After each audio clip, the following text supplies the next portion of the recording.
Keeping Up with Jones, the Lonnie Jones podcast adventure, is brought to you by TKM Incorporated. This company, located in Moss, Tennessee, specializes in erosion control, hydroseeding, hydromulch, silt fence. They do minor excavation work, and they also provide traffic control and construction signs. Their mission is keeping people safe. Their passion is wishing that all men could be saved. TKM stands for The King's Men.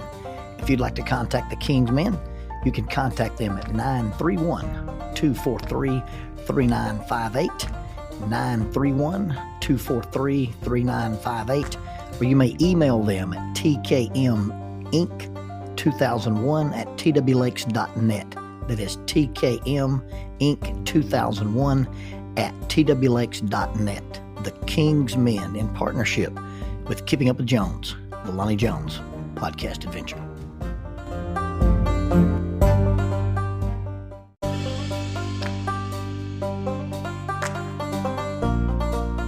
SJ&L General Contractor is a full construction company that primarily focuses on civil construction and asphalt sales in the Huntsville and Fayetteville regions.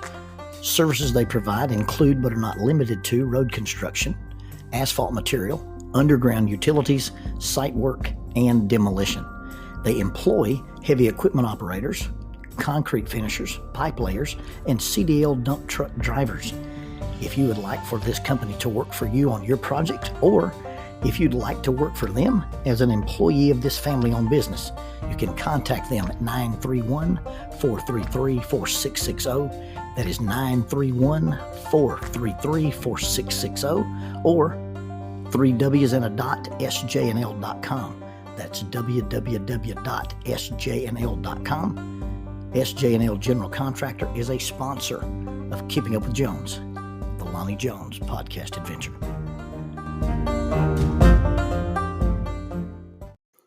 I'd like to say it's the background noise, but it's actually the foreground. You take the sound of a 35 millimeter projector when you first fire it up before you start playing the reel, and you just listen to that motor hum, and you combine that with the tubes from a 1970s TV, and you get this staticky rumble hum, and that's how they created the sound of a lightsaber. And Darth Vader faces Obi-Wan Kenobi, and those two lightsabers are humming, and the background noise is the statement that Vader makes. The circle is now complete. When I left you, I was but the learner. I am the master now. And as a kid watching that Star Wars movie, you think, how arrogant is this guy? What a fool he has to be to think that he's outgrown and has more wisdom and even more experience than the legendary Obi-Wan Kenobi. And there's lots of times when people think that, hey, I've arrived, and there's a balance between that. I remember sometimes I taught the young guys at church, a few wrestling moves, and I remember being at a camp, and I was sitting on the edge of a wrestling mat. We were letting the guys wrestle, and this kid who'd taken some martial arts classes, and I don't know if he was into some kind of weird form of kung fu or quick draw McGraw martial arts, take your dough kind of thing, and he kept saying, "Come on, old man. Come on, old man, it's your turn. Come on, old man, get out here." And he was doing a good job wrestling with the other boys, but he kept calling me an old man. I was in my 30s. And this 16-year-old or 17-year-old saw me as an old man. He said, "Come on, old man, it's time for you to get yours." I looked at MacArthur Sanders and said, if this kid's not asleep in 30 seconds, I'll pack my stuff and get on the van and drive home. And it ended a little quicker than 30 seconds. And this kid looks at me with dazed, bedazzled eyes. And I said, "Listen, son, I taught you everything you know, but I didn't teach you everything I know." Now, there's a point where you can't be the guy that is like Darth Vader and full of hubris and arrogance and says, hey, I've got this accomplishment or I've got that accomplishment and I'm the master now. I mean, even a good martial artist will tell you that when he gets his black belt, he is beginning to learn. The black belt is when you have enough skill sets and when you have enough knowledge to really start perfecting your art. It doesn't mean you've perfected your art. At least that's what the people who have black belts tell me.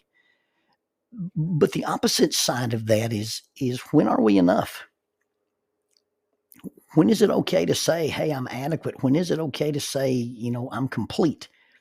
You think about new guys, you think about rookies, you think about beginners, you think about apprentices, you think about in the climbing world, we call those guys that don't climb very well, we call them Gumbies. When you know when do you quit being a rookie? When do you quit being a Gumby? When do you quit being a new guy? We were sitting around at a meal table and got to telling new guy stories. And of course, when you become a new guy on the SWAT team, then you get to carry the tool pack. Tool pack has this large backpack. It has a sledgehammer. It has a hooligan tool and it has a pair of bolt cutters. And we had some new guys on the team, and we had locked down this house. This guy had shot his girlfriend, and we had set up a perimeter. And I was sitting on the armored truck, and I was shining spotlights in the window. And we'd waited the guy out, time talking tear gas, and we'd put a little gas in the place, and the call was made that maybe he's using his air conditioning unit to flush some of the gas out, so it's time to cut his power off. It's time to make sure that he can't run his air, can't run his fridge, and so the order came out over the radio. Okay, we have a green light, we have permission to cut the power. And from the back of this house, there's this eruption of blue flames and sparks. And yes, this new guy, this rookie SWAT cop who was carrying the tool pack, pulled out this large pair of bolt cutters and literally cut the power. Now, when you cut the power in a house, you're supposed to walk up to the meter and grab in a certain position and just pull that thing, and it kind of unplugs. But what this young man had heard was cut the power, and he did. He cut the power. And if those bolt cutters had not had fiberglass handles, he would have been a smoking hole in the ground. We got called out late one night, and they told this young guy, and he was a huge dude, country strong, raw boned. And so we're going to try to make contact. It was a domestic deal. The wife and the children had gotten out. We're trying to make contact with the guy in the house. And I heard the traffic on the radio. It was go up to the front door and knock on the door with the shield. Now, what that's supposed to mean is while using the shield, you approach the front door and you knock on the door. What this young man heard was knock on the front door with the shield. And so he approaches this house holding this shield in both his hands, and his cover man was behind him. And he takes this ballistic shield and he rams it into this hardwood door with one of those oval shaped glasses, and the whole thing splintered and shattered, and the door was reduced to spindles and toothpicks. And he literally knocked on the door with the shield. And all of us have made new guy mistakes. You make new guy mistakes climbing. You make new guys mistakes in construction. I remember when I was trying to figure out girls and dating, and some of the fiascos that happened when I was trying to impress girls. The difference between cool and fool is one letter, and those two letters aren't very far apart in the alphabet. And so we were telling these stories. And these weren't the stories of people who'd said, hey, I've arrived and I'm the master. These were guys telling stories about some of the goofy things they did when they were rookie cops. And Bob Danoon was talking about when he first joined the SWAT team. And Bob is a friend of mine and one of the men I respect. I can't tell you the amount of respect I have for him as a person and as a professional and as an operator. And all the dudes on the team, they're the real deal. But Bob is the consummate professional, and he's one of those guys that, if it involves tactics, you better listen to Bob. And Bob, thinks about safety and the team safety and professionalism.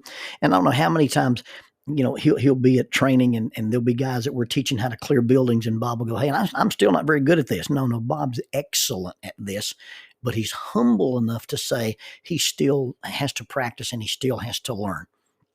But he was talking about his time when he first joined the team. Now, when you first join the SWAT team, you go through a period of evaluation. You go through a 2-week in-house school. And during that time, you're basically a pledge in a social club. And so they would come to training, and the first thing they had to do in training was disassemble their weapons and put their weapons back together. And the senior guys on the team would take their weapons apart and put all their weapons. And so you got 4 new guys. And each of those new guys has 3 weapons, a rifle, a pistol, and a shotgun. And they take all those guns apart and dump them in a box, dump it out on the floor in front of them, and tell them, you got so many minutes to put these things back together. Well, these guys were doing this and practicing putting their weapons together on their off time. And Bob said he got a call one night, and Charles, one of the new guys on the team, uh, with Bob, was said, "Hey, look, I've got a problem with my weapon. I've been practicing taking it apart." And Bob said, "I could hear noises in the background." And he said, "Whatever you're doing with that weapon, it should not sound like you're in a blacksmith shop. I'll come over and help you clear this thing out." And we were talking about, just the dumb, silly stuff that happened when you're a new guy on the team.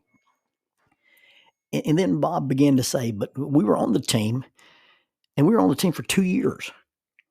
And they called us the new guys." And in fact, the name that they had for Bob and his crew when they were the new guys was not just the new guys, it was the new guys with the expletive used as a participle. And so they were the new guys. And it didn't matter what they did, didn't matter where they were the new guys. "Hey, you new guys, go do this. Hey, you new guys, go do that." Well, Bob said at some point he sat down with the other quote unquote new guys and said, I'm tired of this. I'm going to confront this.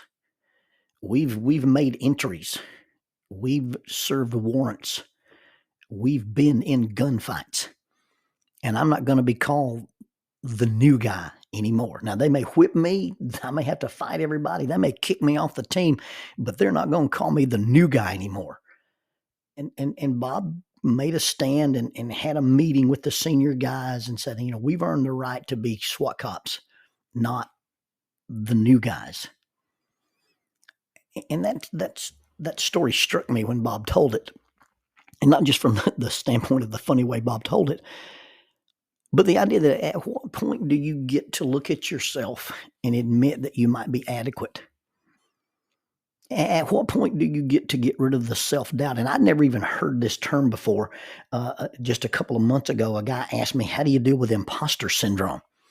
And I was doing a question and answer on a mixed martial arts forum, and a guy who's a professional fighter that I have trained with, and that we went bow fishing together when I was down near the Gulf.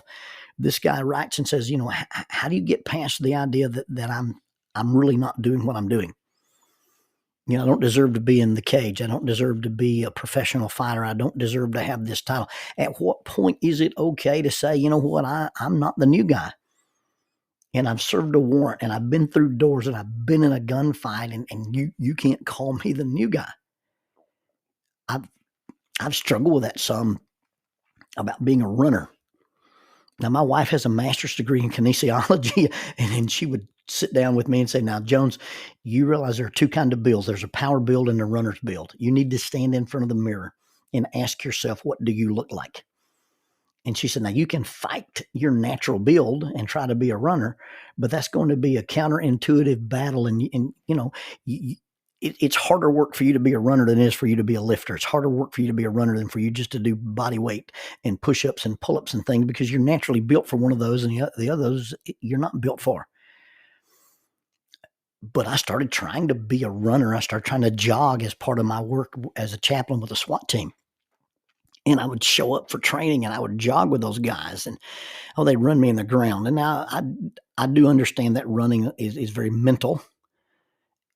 And if I knew the route we were going on, I could do fine. But if they made an extra turn and went the opposite direction, it would like crush my spirit. And I finally made a deal back in the early 90s that if I stopped running, now I could slow down, I could change my pace. But if I quit running and started walking, the pair of shoes I was wearing, I'd throw away when I got back to the training compound. I just finish the run and walk over to the fence and pull those shoes off, and over the fence they'd go, and I'd have to go to Fleet Feet or wherever and buy another pair of shoes, because I was not going to stop running.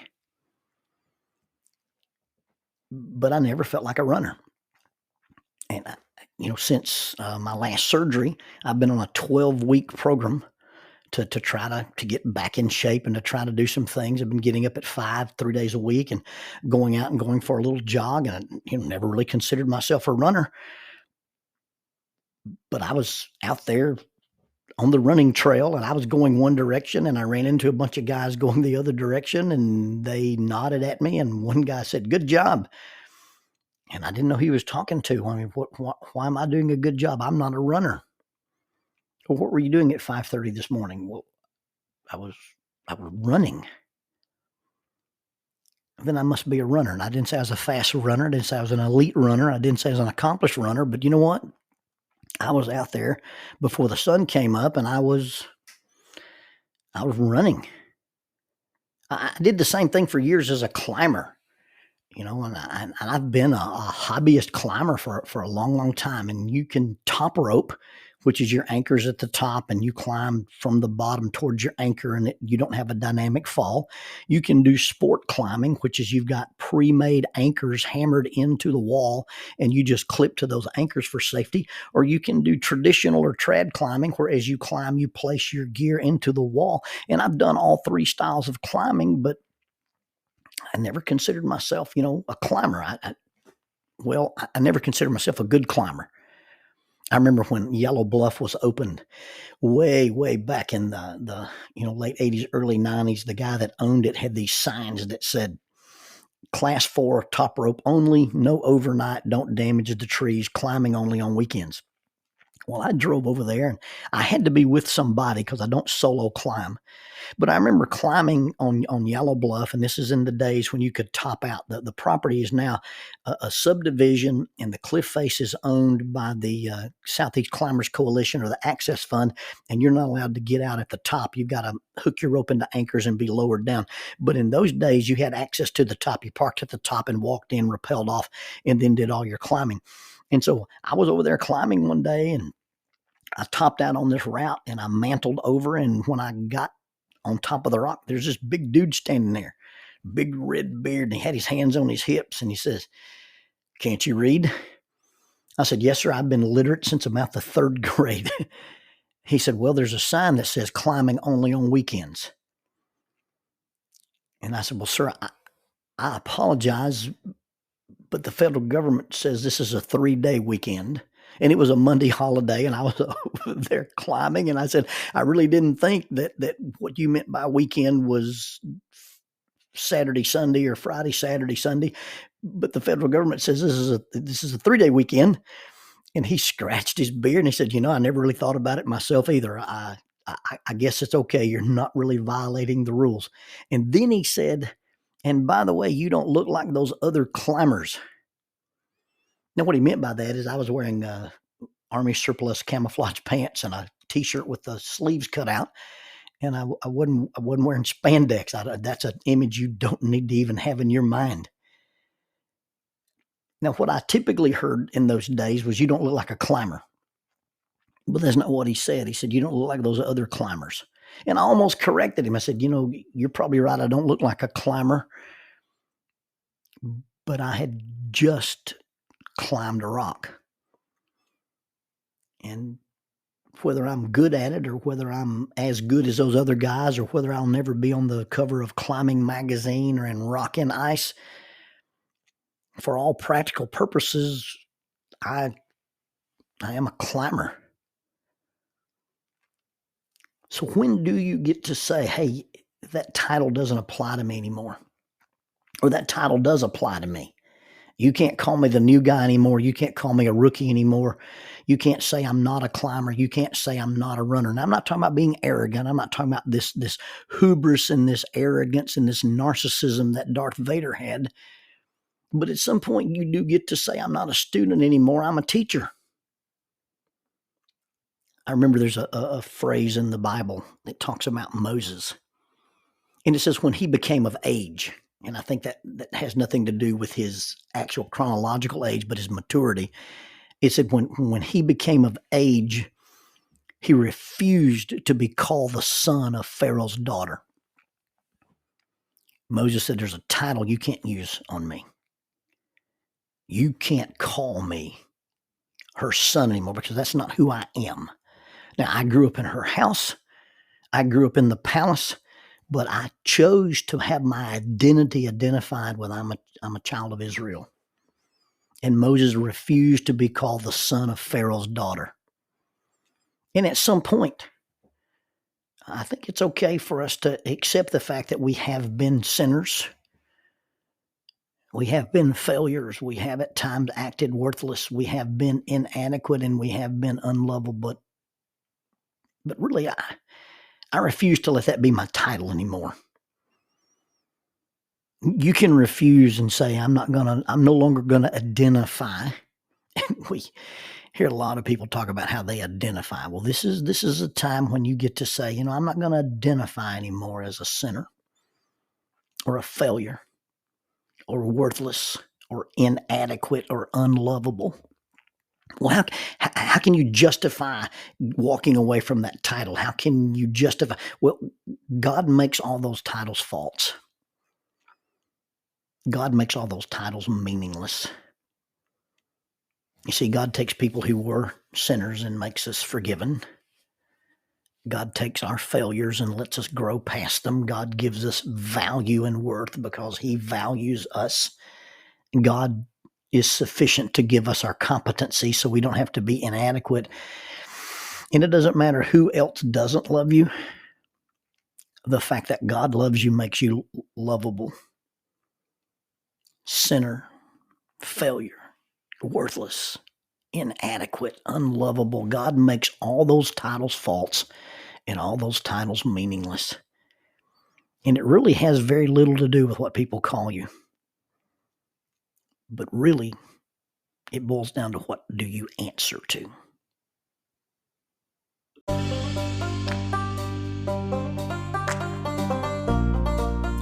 Using the tool of shortwave radio, World Christian Broadcasting literally covers the world every day with the gospel. They use 2 large curtain antennas. One is located in Anchor Point, Alaska, and the other in Madagascar. They send out messages that are recorded at their international home in Franklin, Tennessee. They make available 40 hours of broadcast every day. The broadcasts are made in English, Chinese, Russian, Spanish, Portuguese, Korean, English for Africa, and Arabic. They would love for your group to visit them. You can bring your ladies group, your youth group, or your men's group. Just give them a call at 615-371-8707, 615-371-8707, or you can go to 3Ws and a dot, worldchristian.org, find the Donate Here button, and make a financial contribution to support this work that literally covers the world every day with the gospel. World Christian Broadcasting, in cooperation with Keeping Up with Jones, the Lonnie Jones podcast adventure.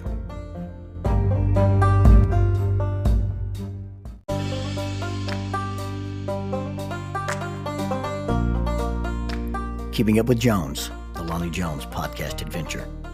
I am your host, Lonnie Jones. My wife Jackie and I moved to the city of Huntsville in 1986 for me to be a youth and family minister. I have been a minister since 1980. I have served in this community as a police chaplain assigned to a SWAT team since 1992, and I've been in private practice as a licensed professional counselor since 1998. I'm also an adventure educator and an avid outdoorsman. I dabble in rock climbing, and I goof around with Brazilian Jiu-Jitsu. Our life has been full of many wonderful experiences, and some just outright adventures. I used to write about those things in a little church bulletin article, so now instead of asking you to read those things, we're just going to talk about them in our podcast. And as we talk about them, we're going to talk about the facts. The facts lead to concepts, and the concepts lead to application. One caveat about the facts is, for the most part, we're going to tell you the facts just as they happened. But every now and then, we're going to tell you the way other people have told us they remember it happening, with a little bit of embellishment. It's all good, clean fun and for educational purposes. Thank you for listening, and we hope you enjoy Keeping Up with Jones.